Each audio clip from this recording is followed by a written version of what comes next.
Hello. I'm just cooking away with this book here. Here you go. We're making it happen. Okay.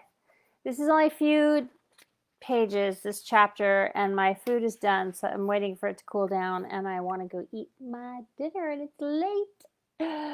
But I felt to be consistent, and so I am here.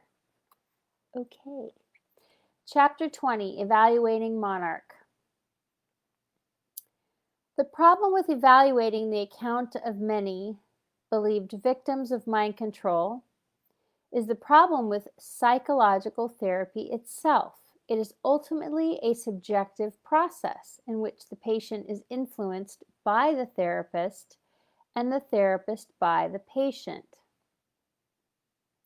It is a private process where two persons collaborate to hopefully heal the patient and bring forth the truth about what happened to them. Sometimes that goal is not accomplished. In some cases, the accounts of believed victims may have been influenced by the tales of others.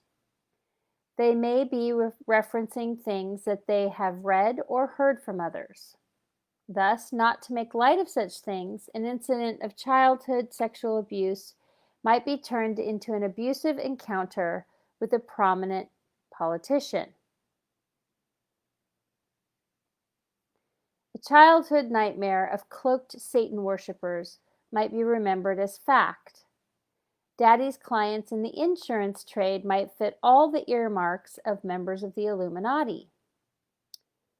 Even Dr. Colin Ross, a well-known researcher on multiple personality disorder and mind control, admits this difficulty in evaluating these cases.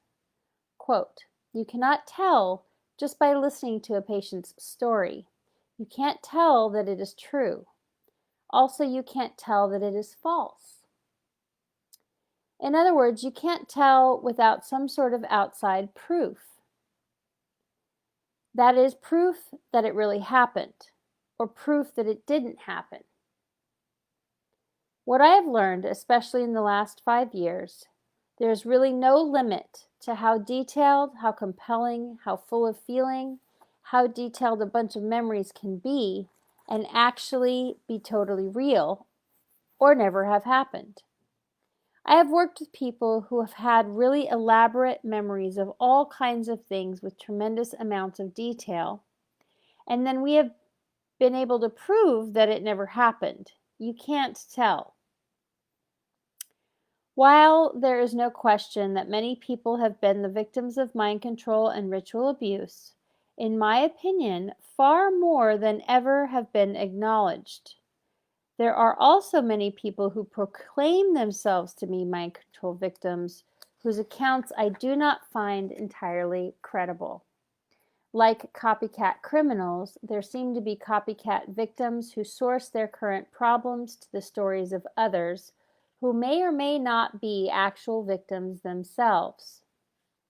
An example of possible delusion and contamination in the memory of an alleged mind control victim is the story of Pat Burgess, who in the mid-1980s experienced postpartum delivery trauma after the birth of her second son.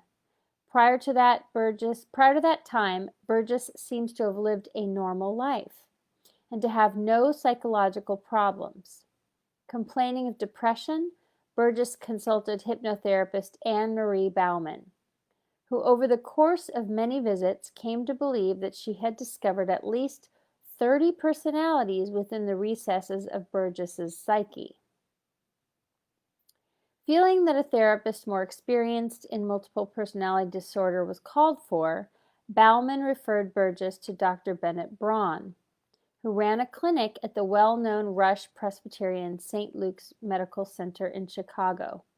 In March of 1986, Burgess checked into Braun's clinic. During the course of her therapy, Braun prescribed large doses of psychoactive drugs for Burgess, including halcyon, which is known in some cases to induce hallucinations. Braun came to believe that he had eventually summoned forth 300 hidden personalities in Burgess, and that the woman had been a leader in a worldwide satanic cult that had engaged in numerous murders, cannibalism, rape, and other crimes. Braun, it is reported, had long believed in a huge satanic cult engaging in mind control and ritual abuse, and at one point, according to Burgess, told her that the Pope was the head of the cult and had sexually abused her son.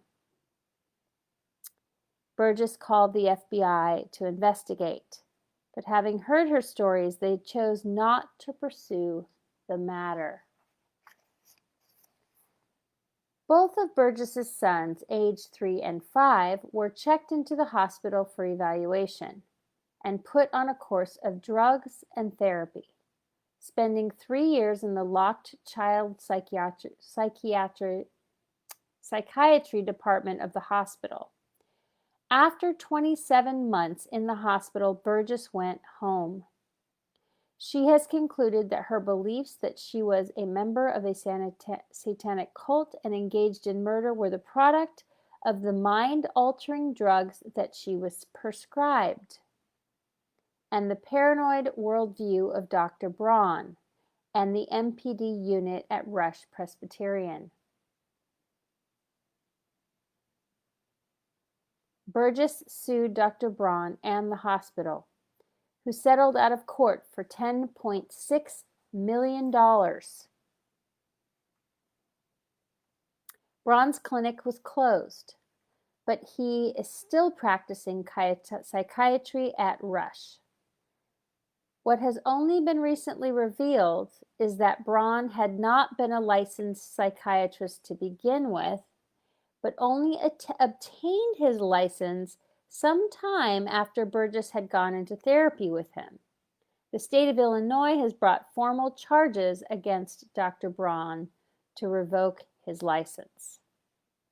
As another example of possible delusion in Tales of Mind Control, I noted in my Mind Control, World Control book that the book, The Illuminati Formula Used to Create an Undetectable Total Mind Control Slave by Fritz Springmeier and Cisco Wheeler, contains much that does not seem credible to me.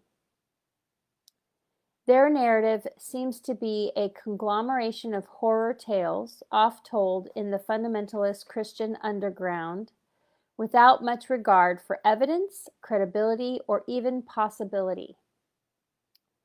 Since my first write-up, I have obtained a lengthy taped interview with Cisco Wheeler that has in many ways confirmed my opinion of her story. Wheeler, who frames her story within a strong Christian religious belief structure, believes that she came from a multi-generational satanic family and that her father was a 33rd degree Mason, a mind control programmer for the U.S. government, as well as being a Grand Master of the Illuminati Secret Society. She believes that he was involved with the shipment of drugs from Vietnam during the Vietnam War. He was one of the guys who picked up the kilos of heroin sewn into corpses sent home for burial. The purpose of that, Wheeler says, was to destroy the structure within the family unit. The drug culture was the real purpose behind the Vietnam War.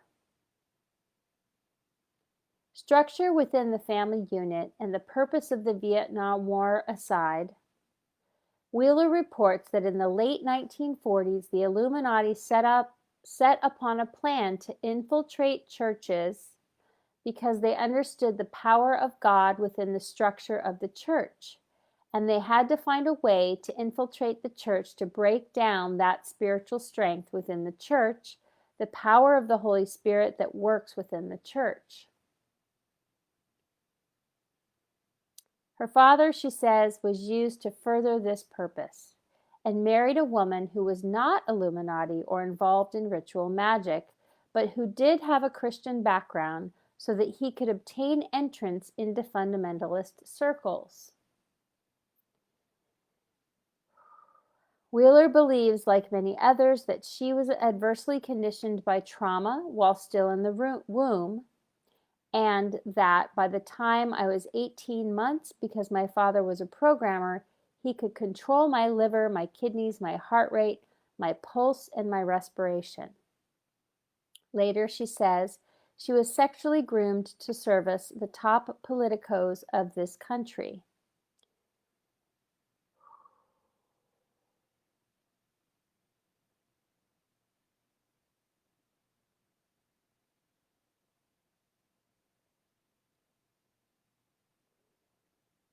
This programming, according to Wheeler, took place at China Lake Naval Base, Alcatraz Prison, the Presidio, and Scotty's Castle in California, and at the State Mental Hospital and Dorenbecker Masonic Hospital in Oregon. Wheeler estimates that there were a total of 10 million children who were programmed in MK Ultra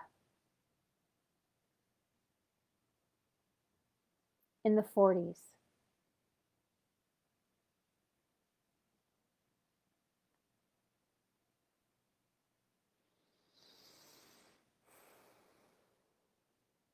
I was part of the Illuminati function within the British royal family during elite meetings, she reports.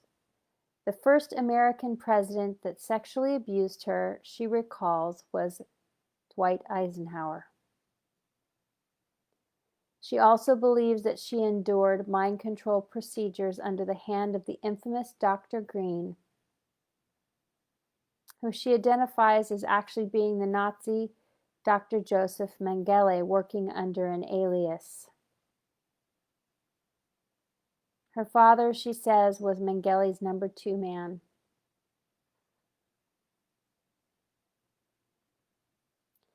As to the books that she and Springmeier have self-published, Wheeler says, if we had a publishing company distribute them, the Illuminati would buy them all up and have the right to them, and we would lose our books.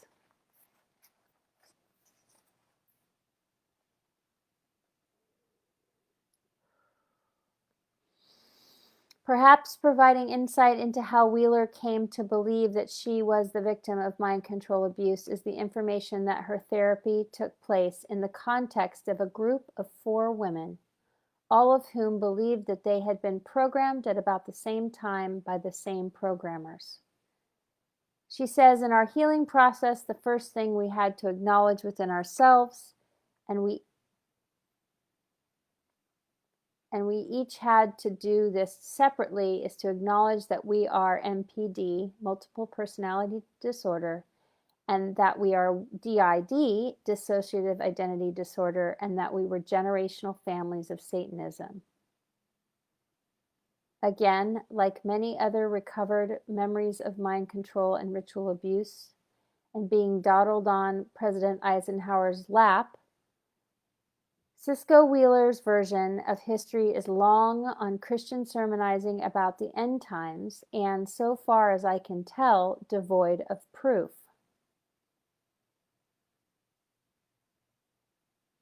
I'm proof.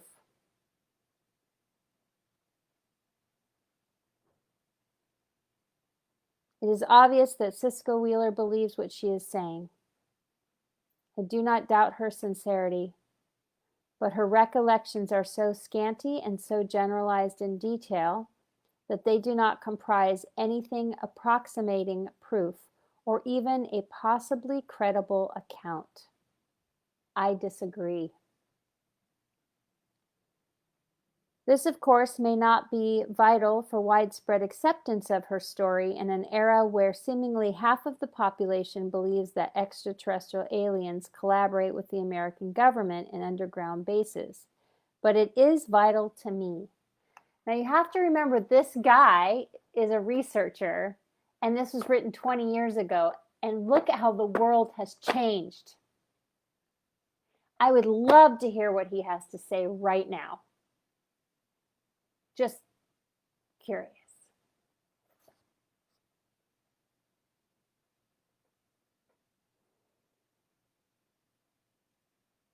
horror of horrors to some researchers. In order to accept reports of this nature as being true, one absolutely must rely on proof. It's true. It is obvious to me that Cisco Wheeler has had problems in her life, and those problems may even have stemmed from mind control programming. I do not rule that out as a possibility, but the simple fact is that she has not proven that she is a subject of mind control, or that the CIA or the Illuminati are responsible. Well, let me tell you, they are.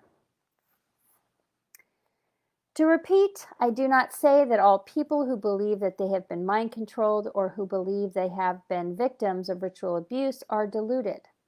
Far from it, as evidenced by the time I have spent writing this book. I believe that many of these persons are actual victims, and that there is an underworld of mind control and ritual abuse that has been only partially exposed at this time.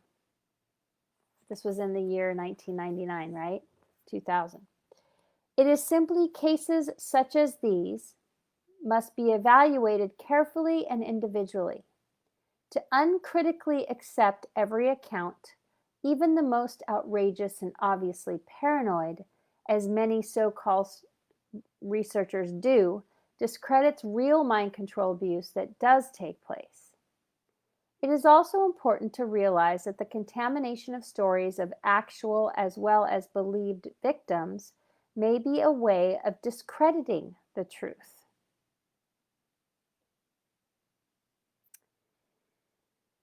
By injecting outlandish details into these stories, by linking intelligence agency mind control with extraterrestrial aliens and such, a pallor of doubt is cast upon real cases of abuse.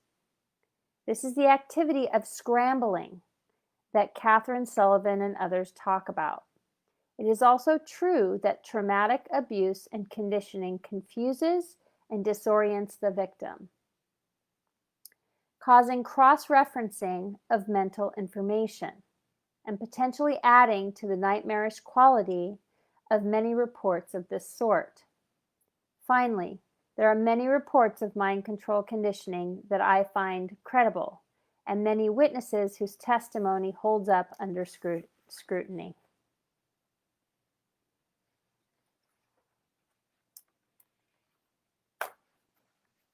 Okay.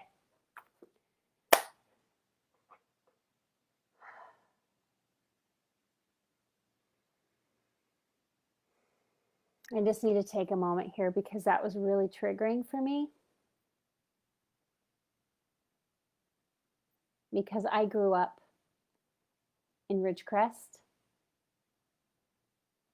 the town right next to and outside of China Lake Naval Weapons Center, the naval base,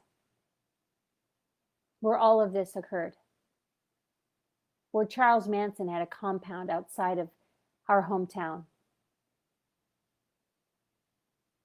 where Project Paperclip and the Nazi scientists came after World War II, where Dr. Green tested on subjects. Through the 80s, at least.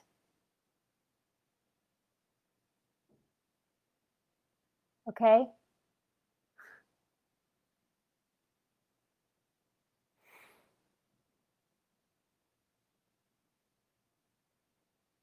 The book that he was referencing about how to create an undetectable mind-controlled slave by Fritz Springmeier and Cisco Wheeler, I have not been able to read that book.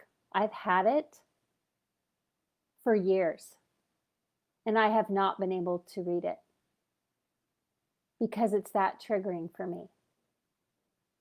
I decided not to read it so that I could have my own recollection of information, to track my own story, to track my own experience, so that I wouldn't be influenced by anybody else's story. So I have all the books. I have Kathy O'Brien's book, Bryce Taylor's book. I have all the books. But every time I go to read them or to examine them or to go through them, I get triggered. Like this.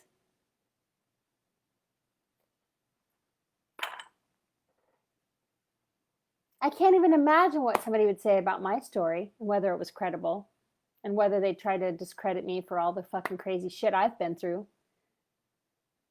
And here we are in 2020. We have a whole society full of people who are being triggered by cops shooting black men who happen to be pedophiles and pulling knives on cops and trying to attack them and kill them, causing riots in the streets. And you don't think we have mind control? Come on. Really?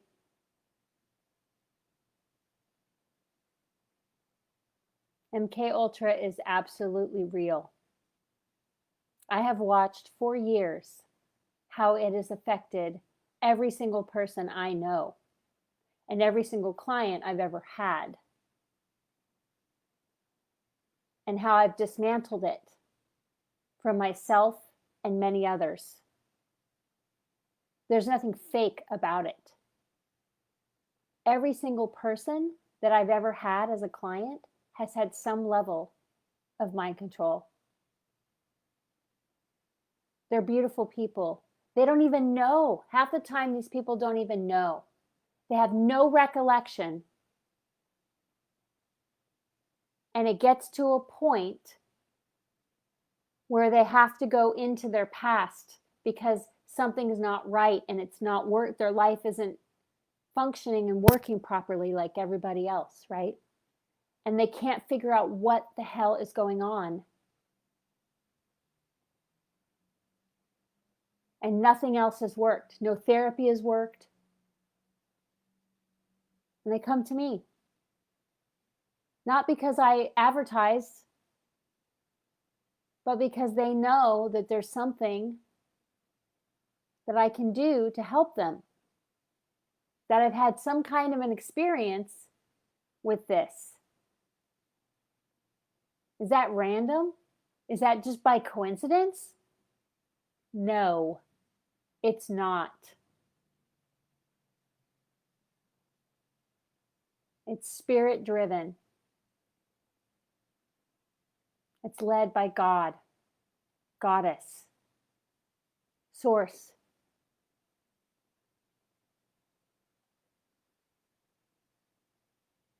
This is no joke, people. Our entire society has been manipulated to step out of their empowerment, to step out of their power and to give their power away to false idols, to authority that isn't fucking authority, that are satanic pedophiles. The pedos are running the world, people. For real.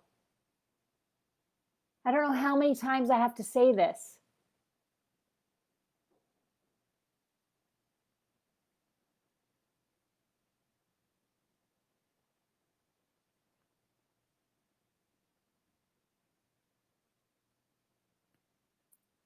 My first experience at 3 years old was in the Oval Office.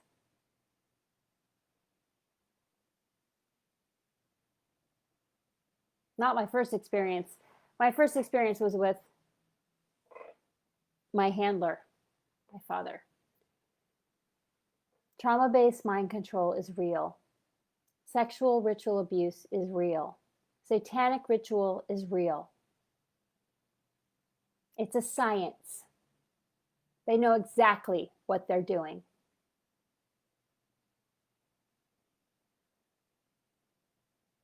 If you don't believe me, and you don't have to, you can read anyone else's story and recollection of it. And chances are you will have some level of recollection of your past, of your own experience. of mind control and how it has affected your life.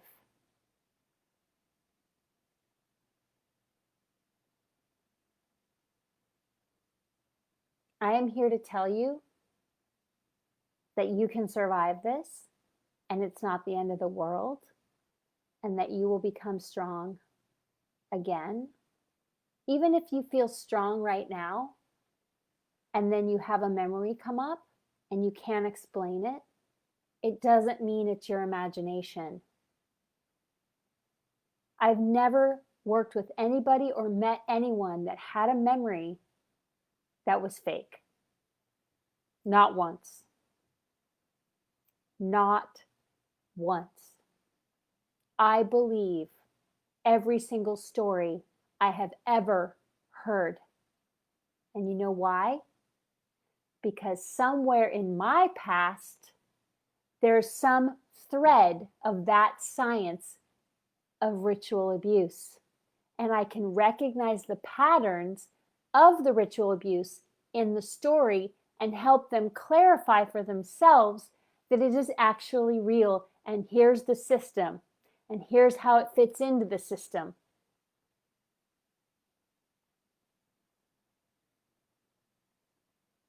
You can't make that shit up. You just can't.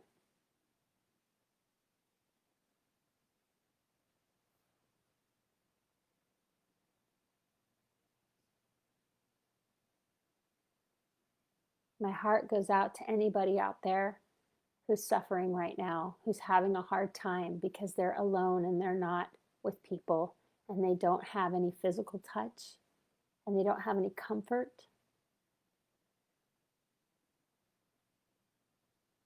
I just want you to hear that you are loved, you are cherished,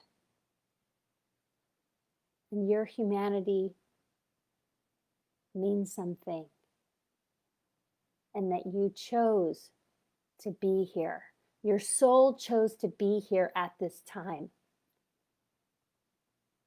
And we're not even close to being finished yet.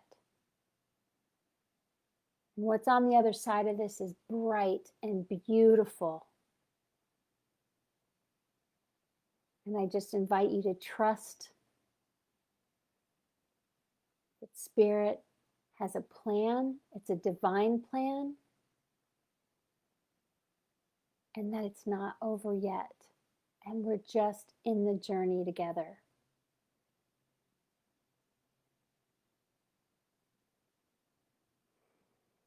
I pray for all the souls,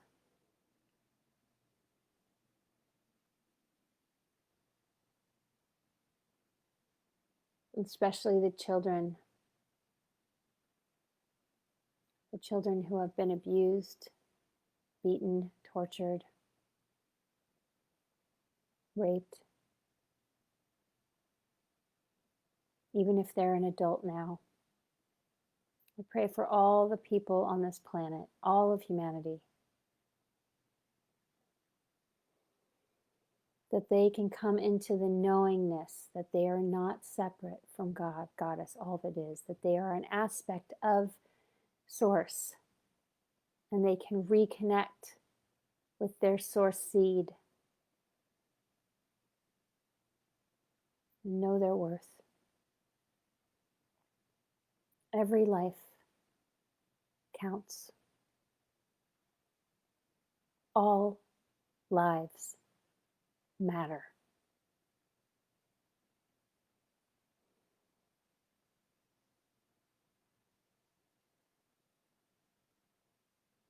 Blessings to you.